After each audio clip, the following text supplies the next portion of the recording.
Please note this podcast discusses real-life crimes and may include sensitive topics such as violence, abuse, and other disturbing content. We recommend listener discretion.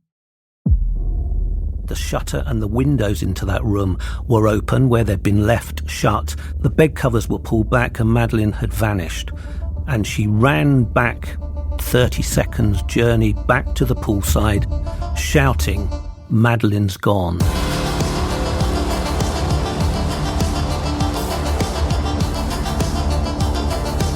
I'm journalist Helen Fospero. I'm crime reporter Martin Brunt. And this is True Criminals. A journey into the darkest corners of the criminal underworld with insights from decades of true crime reporting. The stories behind the stories, plus exclusive interviews with those closely involved in notorious cases. Re-examining crimes so shocking they still haunt our imaginations.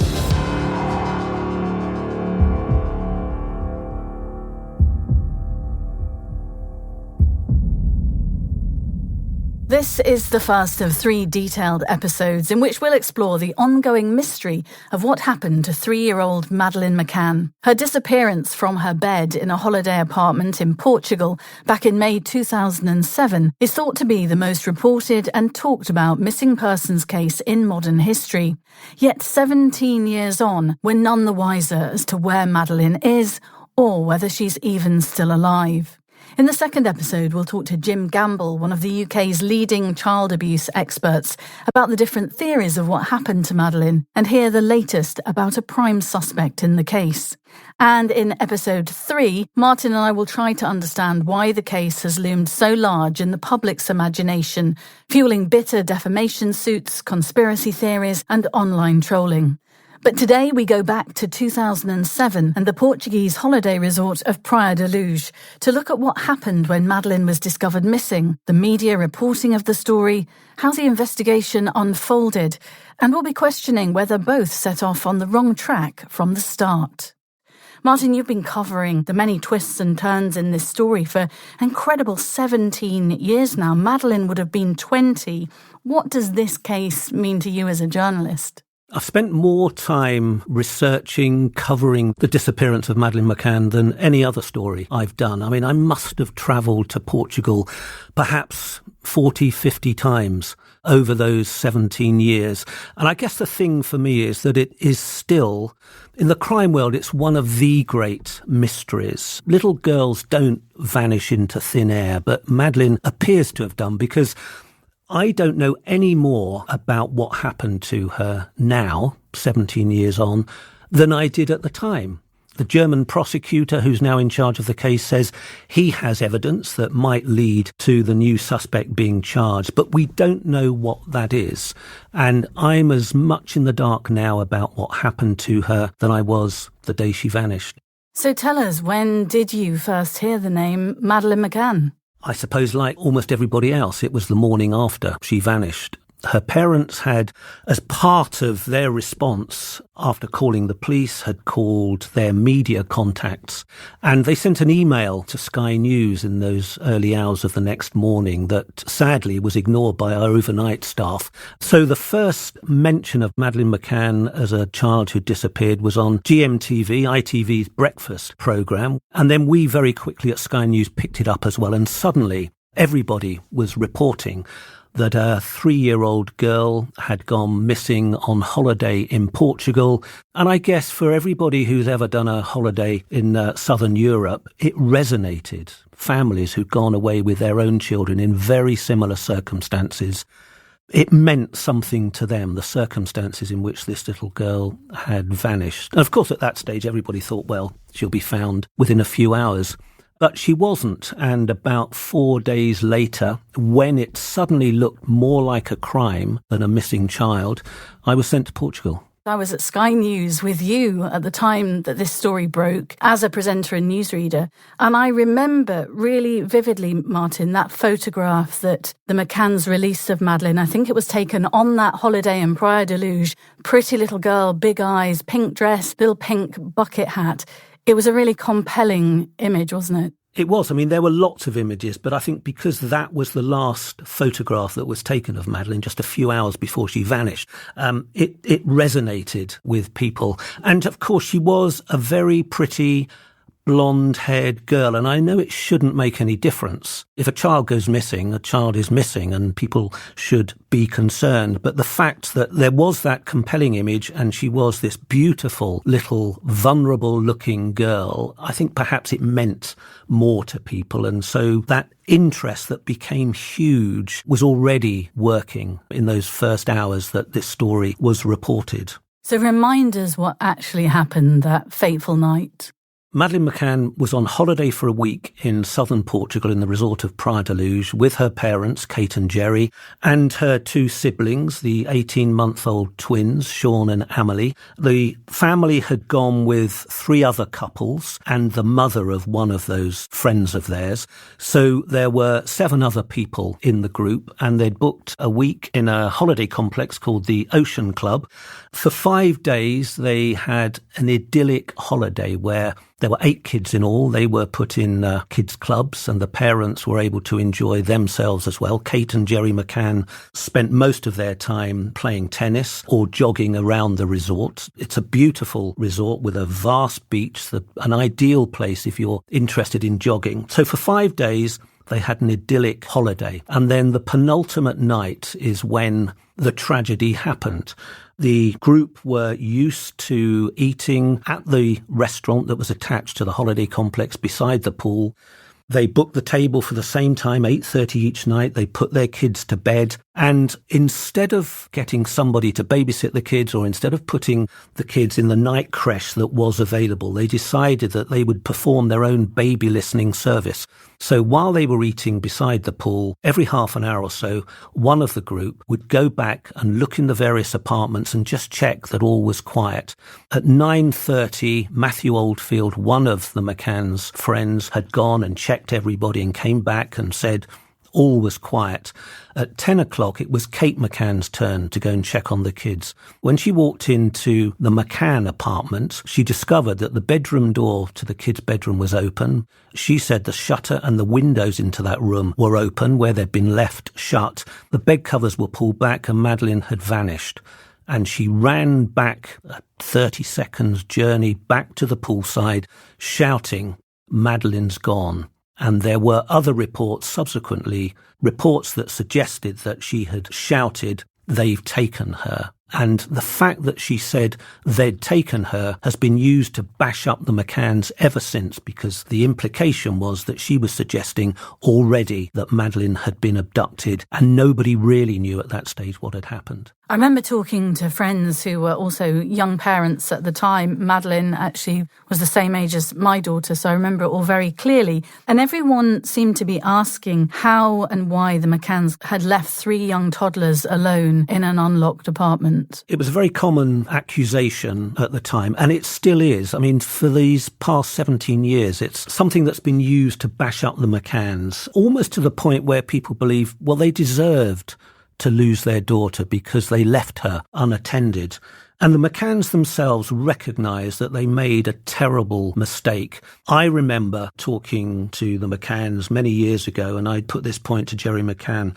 And he said, well, at the time it felt like it was no different to sitting at home on a summer's night in your garden with the kids upstairs asleep in their bedroom. You know, they were no more vulnerable where they were in the apartment. And I don't think that's really true, because although they were eating with their friends on the complex, they were across the other side of a swimming pool. There was a hedge and a wall and a series of steps between them and the apartment. They couldn't keep an eye on the apartment where the kids were asleep. So I think it was rather disingenuous of Gerry McCann to say that. But they have acknowledged that they made a terrible mistake by leaving the kids as they did, and they've paid a terrible price for it. And hindsight's a wonderful thing, obviously, but it is every parent's worst nightmare.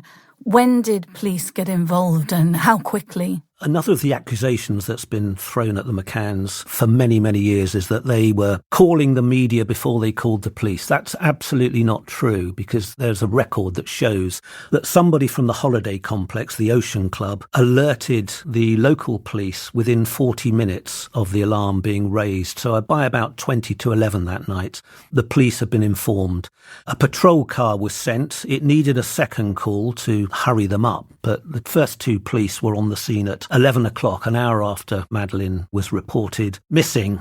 And they started a cursory search. And by that point, of course, the McCanns and their friends and other people working at the resort, having searched the apartment, the wardrobes, the cupboards and so forth, were fanning out from the complex, looking in the hope and perhaps anticipation that Madeleine had simply woken up and had opened the patio door, which had been left closed but unlocked, and had wandered out perhaps looking for her parents. But very quickly, of course, they established no sign of her. Within a couple of hours, detectives had been alerted, and they too turned up at the apartment. Within an hour, I'm told, the local police had sealed off the apartment. There was an hour where people were coming and going, and you can only imagine the chaos and the fear and trepidation over this missing child. So perhaps those very early opportunities to preserve the scene were missed. But I think it's understandable that in the first instance, the response from the police was, well, she's probably just wandered off. We shouldn't assume that there's been a crime committed. But of course, as time went on, then that did become the focus of the police attention. And within a few hours on that second day, this had become a potential crime. And those first few hours in terms of forensic evidence are really crucial, aren't they, to an investigation? It's what the police call the golden hours. Now, the need to capture forensic evidence right at the start is very crucial. The fact that people were coming and going in that apartment for the first hour did mean that there were almost certainly opportunities lost to gather as much evidence as police would have hoped to.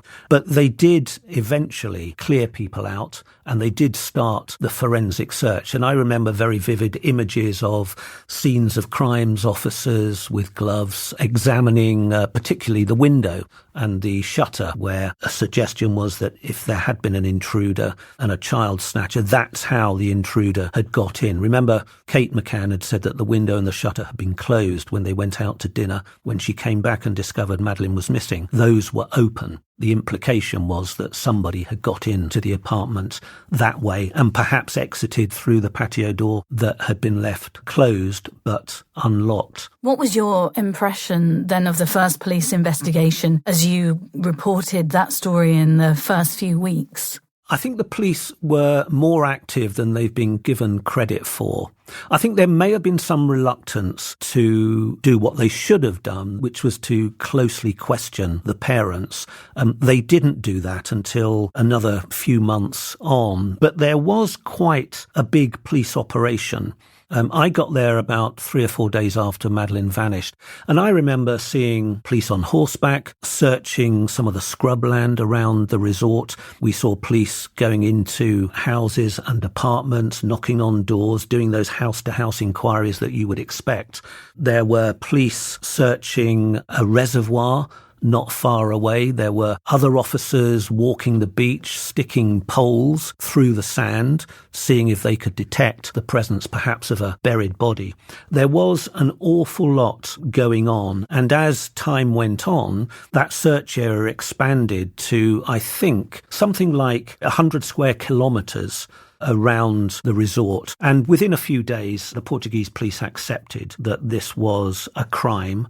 And so the detective force, what's known as the PJ in Portugal, did make this a big investigation. And there were also a lot of sightings, weren't they, reported of people carrying young children near the apartment. And presumably all of these had to be tracked down and explained and ruled out. There was an Irish couple, Martin and Mary Smith, who said that they saw a man walking towards the beach at around 10 o'clock with a child in his arms, and they said he didn't look like a tourist. That was examined by police eventually, and it came to nothing. I don't think they ever found this man who was said to be carrying a child who resembled Madeleine in his arms with light-coloured pyjamas and a child barefoot.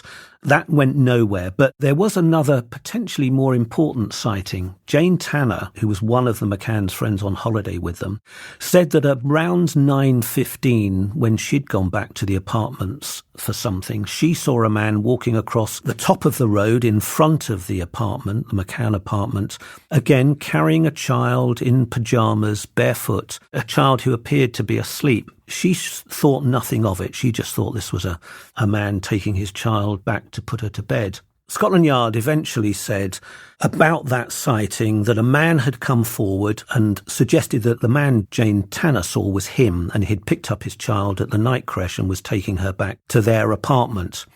Now, when I looked at this more closely, I thought that this perhaps was, and still is, a key sighting, because if this man had picked his child up at the creche and was seen where Jane Tanner said she saw him, he must have walked an awfully long, circuitous route back to his apartment. It didn't make sense. And the view of Scotland Yard was, we've almost ruled out that sighting as a potential abductor. And the interesting thing is that the drawing that Jane Tanner put together of this suspect is still on the McCann's official website, with an appeal for information from anybody who saw this potential suspect. So I don't think it has ever been ruled out. And Jane Tanner at 9:15 could have seen the man who abducted Madeleine McCann. There seems like there was an awful lot of activity by police in those first few days when Madeleine went missing. And indeed, they brought in a local suspect very early on, didn't they? Robert Murat was a British man with some Portuguese background. He lived 150 yards away from the apartment. And the next morning, he'd wandered up and offered to help in translation, and the police readily accepted. Now, he became a big part of the story. He was around a lot in those early days, and not only was he helping the police, he was also talking to some of the first journalists on the scene. And Robert Murat told everybody that he had a daughter the same age as Madeleine back in the UK from a relationship that had ended. So he was very keen to help. But one of the British journalists involved became rather suspicious that he was kind of injecting himself into the story. So she reported him to the local police, and it led to Robert Murat being arrested a few days after Madeleine disappeared. And I don't think there was really much evidence to suggest his involvement, but the police held him overnight. They made him an arguido, and that's the first time that people heard this word arguido, which is official suspect. He was released the next morning after some initial questioning, and I happened to know his aunt, a British woman, and she smuggled me into his house just along from the McCann's apartment when Robert was released by the police. And I spent the day with him, and he told me that, he said, I'm absolutely not involved. I was trying to help. And, this is the kind of thanks that I get. I wasn't involved. I was with my mother watching TV. I heard the police sirens that night, but I had nothing to do with it. I couldn't persuade him to go on camera and talk to me as a suspect because his lawyer had told him, having been released by the police that morning, part of his bail restriction was that he shouldn't talk to the media. It could have got him back in custody. But I did go on the air and I did talk about how he absolutely denied any role in the disappearance of Madeleine McCann. But he remained an official suspect until the Portuguese police closed their investigation 15 months later, at which point the police announced that he was no longer a suspect. So the case went on. Madeleine had seemingly vanished. Naturally, her parents, Gerry and Kate, continued to make ever more desperate appeals for information and her safe return. But then suspicions started to turn to them. The first sign of the Portuguese police thinking was a report in a magazine with the headline, "Pact of Silence." And the police suspicion, and it clearly been leaked to this magazine, the Portuguese police suspicion was that Madeleine had died accidentally somehow in the apartment, and the McCann's reaction was to cover up her death, dispose of her body, and then claim that she had been abducted. I mean, it was an extraordinary thing to emerge. And it sounded terribly fanciful and very unfair to this couple who 2 or 3 months earlier had lost their child. or at least she was still missing. But it was a real indication of what the police were thinking, because the police view was that they found no evidence of an abduction. And of course, when a child goes missing, understandably, the parents, anybody close to that child, does become the first point of suspicion. I think that makes sense. The last people to see Madeleine were her parents. That led to the parents' arrest. Over subsequent nights, first Kate McCann and then Gerry McCann were taken into the police station a few miles along the coast at Portimao and were grilled and released the next morning. Nothing came of those interviews, but Kate did say afterwards that she got a very clear indication of the police thinking. They'd suggested to her that Madeleine had died accidentally. They'd covered up her death and disposed of her body and fabricated the story of an abduction. And the police said to Kate McCann, "You admit that and you'll be dealt with more easily by the court and you might get a suspended sentence." And of course, she was horrified at that very suggestion, and it perhaps explains why she and her husband later on in those interviews refused to answer many of the questions that were put to them. And again, their lawyer was advising them to do that. The upshot was they were released, and having vowed to stay in Portugal until they knew what had happened to Madeleine, within 2 days they'd packed their bags and flown back to the UK. In addition to co-hosting True Criminals, Helen hosts her own award-winning podcast, The Convex Conversation. If you're eager to learn more about the inspiring guests she interviews, from royalty to astronauts, from industry leaders to explorers, check it out at convex.podbean.com or search The Convex Conversation on Spotify, Apple Podcasts, or wherever you listen to yours. And if you're curious to dive deeper into Martin's work as a crime reporter, I had the pleasure of interviewing him about his book, No One Got Cracked Over the Head for No Reason, Dispatches from a Crime Reporter, on my podcast. In this episode, Martin shares some gripping stories that resonate with the themes we explore here on True Criminals. You can find links to that episode in our show notes or on the True Criminals page at audiobleachglobal.com. You know him as a British bulldog and World War II hero, but who was the real Winston Churchill? New history podcast Creating Churchill explores the man behind the myth, how Churchill's life and legacy were shaped by relationships with tricky allies like Roosevelt and Stalin, enemies including Hitler and Gandhi, and his wife and most devoted critic, Clemmy. With fresh psychological insight and untold stories, Creating Churchill, available now on your favourite podcast app. It always struck me as odd, Martin, that the parents were not considered or ruled out as suspects in those early days, because in a lot of missing children's cases, family members are implicated. I wonder why that was, and if in some ways the fact that they weren't questioned at the beginning ended up harming the public's view of them and indeed perhaps police view. The police should have treated them as suspects from the first moment and questioned them more fully than they did. I mean, it was several months before they did that. And of course, memories fade. Some of the detail of that last night might have been lost in the memories of the McCanns, and they should have questioned them more fully. I think perhaps the reason that they didn't was, for one thing, the police thought that, as in most cases, that a child who goes missing is very quickly found. She's wandered out for whatever reason. And they genuinely thought that that was what would be the ultimate result of their initial inquiries. But it wasn't. And perhaps within a few days, they should have, again, sat down the McCanns and grilled them. I think the fact that they didn't has added fuel to the resentment from a lot of people around the world. The McCanns were treated very differently to other suspects in similar cases. I think also, and if you've been to Portugal on holiday, you probably get this, that they were treated, like all tourists, as guests in a country that relies very heavily on tourism.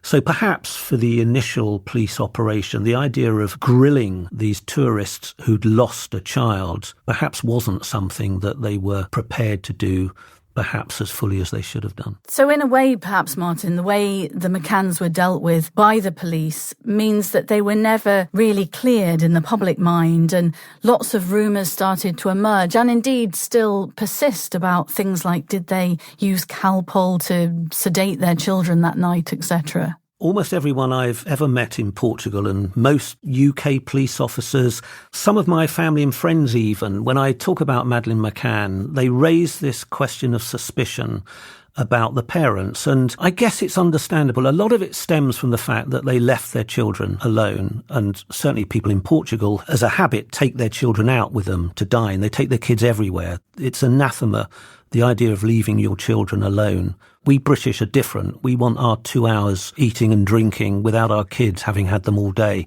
It's a cultural difference that people in Portugal do not accept and continue to bash up the McCanns for leaving their children. That's one thing. But there was other evidence, so-called evidence, that the police used as a reason to arrest the McCanns in September that year, 4 months after Madeleine disappeared. Having done the eventual forensic search of the flat, they brought in 2 dogs, a cadaver dog, a dog that's trained to detect the scent of a body, and a blood dog, as it sounds, a dog that will detect the presence of blood. And both those dogs reacted. The first dog, the cadaver dog, reacted in the back of the McCann's hire car, suggesting that a body had been in that car.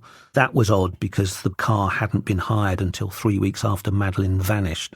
But the evidence from these dogs, the forensic evidence that was gathered from the flat, including the presence of some blood behind a sofa, all of this material was sent back to the UK. The Forensic Science Service, as it was then, analysed all this stuff, sent it back to the Portuguese police, who interpreted the results as meaning that there had been a body in the back of the hire car and that there had been blood, perhaps Madeleine's, in the flat. That was the reason to arrest the McCanns and interrogate them 4 months on after Madeleine vanished. Now, the thing about the forensic results is forensics is all about interpretation. And I think it's generally accepted now that the Portuguese police had misinterpreted the results that they were sent from the British lab. It was enough to prompt the arrest, but clearly the questioning didn't go anywhere with the McCanns, and eventually they were released. They went back to Britain, and 15 months later the Portuguese closed their case, saying that they hadn't found any evidence against the McCanns. Misinterpretation's an interesting word too, because the McCanns were questioned in Portuguese, weren't they?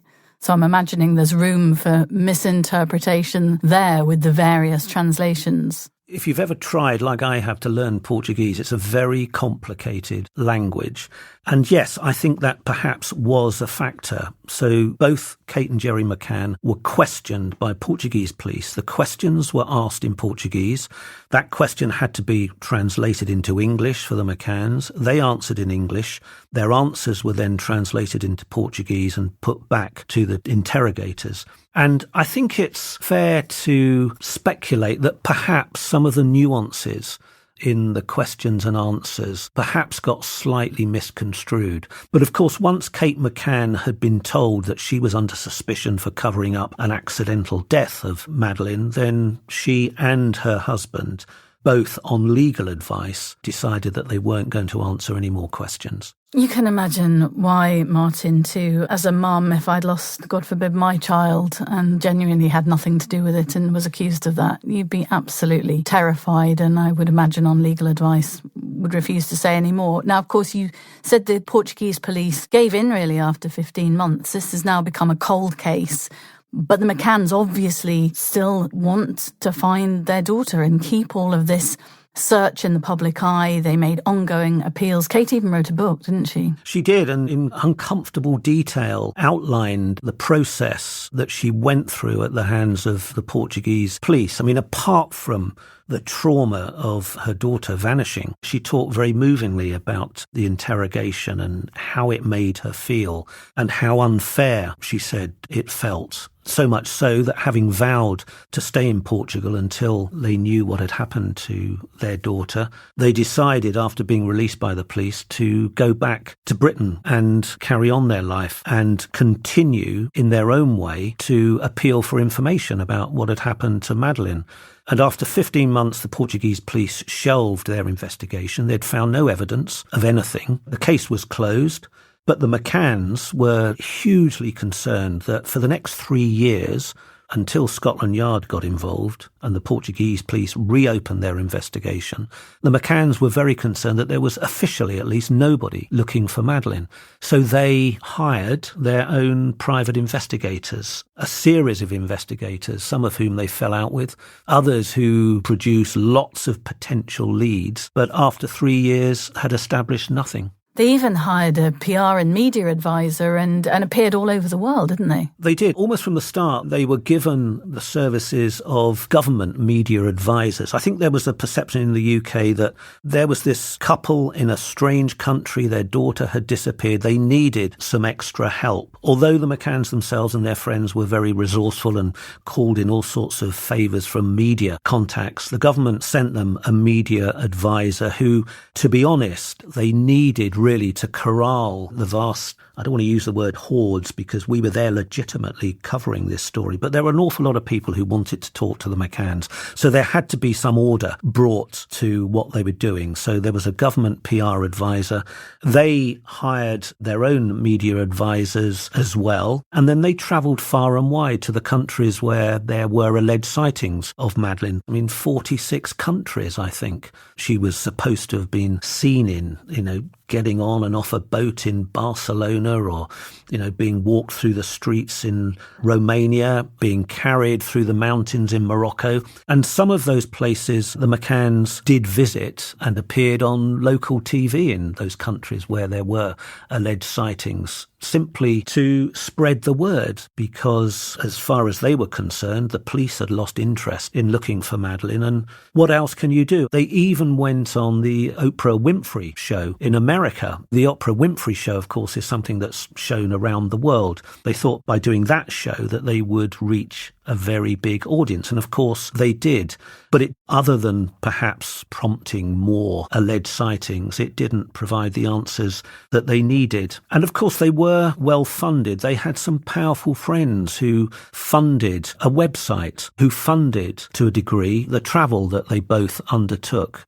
They were both working doctors, but for a long time, of course, they didn't go back to work. They used those initial months to travel the world and continue to make appeals for information because of all those sightings from around the world. And of course, the fact that they were doing that and they appeared to be a privileged couple, again, has been used ever since to bash them up and suggest that they were given special treatment. British police were involved informally, I think, early on.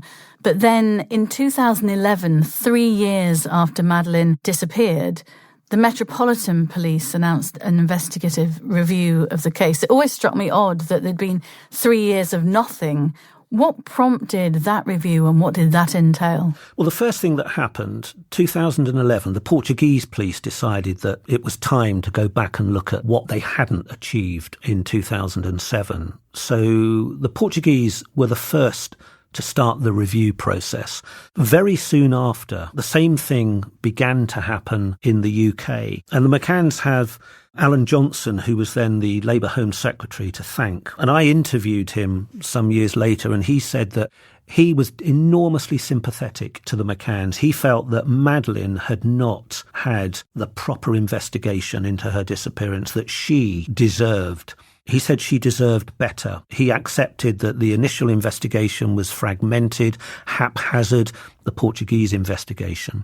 So he brought in Jim Gamble, who was at that point running the Child Exploitation and Online Centre. So Jim is a very experienced detective, had become the head of this unit that looked at child exploitation. He asked Jim to do a review, to look back on everything that had been done, to see if there were opportunities that might prompt a new investigation. And that's what Jim did. And broadly, he found that there were opportunities that had been missed. And he recommended that there was a new investigation by British police. And it still took a long time for that to happen because in the meantime, there was a change of government. Theresa May became the Home Secretary. She, according to Jim, ignored his report. And it wasn't until the McCanns made a personal appeal to David Cameron, the new Prime Minister, and he said that he had all sympathy for the McCanns and Cameron asked Scotland Yard to launch an investigation, and that's what happened for the next 2 or 3 years. In 2013, Madeleine's case was featured for the first time on a show in Germany, which I think is very similar to the BBC show here, Crime Watch. Wasn't it that, Martin, that's led to the suspect that we're going to be talking about much more in our next episode? It was indeed. Scotland Yard detectives went to Germany, again because this was one of the countries where there had been alleged sightings. They went on the Crime Watch programme, or the equivalent of Crime Watch, and it prompted a big response. And one of those responses came from somebody who, for the first time to the authorities, suggested the name of Christian Bruckner, who by then was a man who'd been convicted of a number of crimes, including child sex crimes. The German police sent him a letter asking him to come in and be interviewed. Extraordinarily, he agreed to do that. He did go and be interviewed by detectives and then was released, and detectives thought that there was no interest in pursuing him as a potential suspect. So that was the first time that Christian Bruckner's name came into the frame as a potential suspect for Madeleine's disappearance. But progress was very slow, and it wasn't for another 4 years that Christian Bruckner became the official suspect, although at that stage none of us knew that he was being seriously considered as Madeleine McCann's abductor. You've been backwards and forwards to Germany over the last few weeks because Christian Bruckner has been in court in Germany on other charges of which he's been acquitted. So I guess over the last few weeks, Martin, you probably learnt a lot more about him and the strength, perhaps, of the prosecution case. Tell us a bit about him. Christian Bruckner is a pretty unsavoury character. Even as a teenager, he was convicted of child sex crimes. He's 47 now, but since those teenage days, he's had a catalogue of criminal convictions. He's still continuing a sentence for rape, a rape committed in Praia da Luz, the very resort where Madeleine vanished.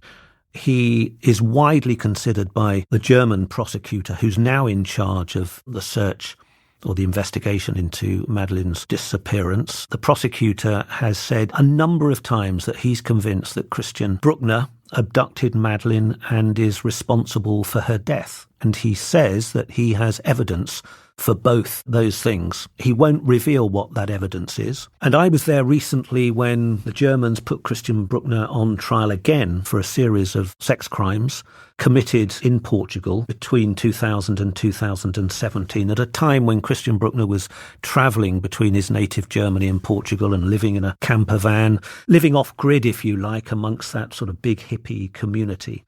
He was eventually, after a very long trial, acquitted of all those charges. And I sat through a lot of it, and quite frankly, the prosecution case was pretty weak. The prosecutor landed no knockout punch, and as that trial went on, it became increasingly clear that he was going to be acquitted. So he's now acquitted, he's still in jail, completing a sentence for rape, and the prosecutor is, he says, still determined to pursue Christian Bruckner as the Madeleine abductor, but he has a compelling, in his words, circumstantial case. We'll examine much more of that in our next episode, but I was newsreading at the time when Madeleine disappeared. She was the same age as my daughter, so I remember the case very clearly. I had a lot of empathy for Kate and Gerry at the time. You've reported on the case on and off now for 17 years.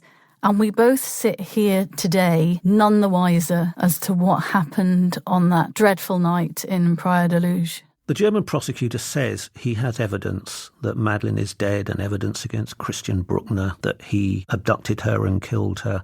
Christian Bruckner, of course, denies any part in that. Apart from what the German prosecutor says he knows, I don't know anything. I've no idea of a shred of evidence that begins to explain how Madeleine left that apartment and what happened to her. I don't even know that the Portuguese police or Scotland Yard, who are still involved peripherally in this investigation, I don't know that they're aware of any evidence to explain what happened. And certainly for Madeleine's parents, as far as they're concerned, this is still a case of a missing person. Their attitude is look, we've seen nothing to suggest that Madeleine has even come to any harm, never mind being killed. And until we are given that evidence, we will continue to believe that she is still alive and there's a chance of finding her alive and being reunited with her. And I guess, you're a parent, I'm a parent. Our kids are rather older than Madeleine was when she vanished. But if we were in the same position, wouldn't we cling to that hope in the face of a lack of any evidence that our children have come to harm? You'd never give up hope. And as parents who have all had that moment, that minute or two where we've lost sight of a toddler and had those heart-stopping moments when you've just taken your eye off them, you know how dreadful that feels and the knot in your stomach. How Kate and Gerry McCann have continued over the last 17 years and presumably trying to make a nice life for their twins too. It beggars belief, really, and let's hope that one day there's some kind of news, because at the moment there's no happy ending, there's no tragic ending, there is simply no ending, is there? It's an abiding mystery. It was an intriguing mystery at the time, and particularly as time went on and there was no sight of her. And it's still a mystery. I mean, it's one of the big unsolved mysteries of the crime world, the world that I inhabit. Certainly through my career, I can't remember anything quite as intriguing as this. And it's the fact that there doesn't appear to be a shred of evidence to explain what happened to her. It's as though she vanished into thin air. And little girls don't vanish into thin air, do they? They don't. In our next episode on Madeleine McCann's disappearance, we'll be talking to Jim Gamble, former head of the UK Child Exploitation and Online Protection Command, known as CEOP, who played an instrumental role in getting British police to review and reinvestigate the case. We'll ask Jim what he thinks about suspicion around the McCanns and where he thinks the evidence is pointing now. We'll also reveal the latest developments in Germany and the next steps in the investigation of Christian Bruckner, the prime suspect.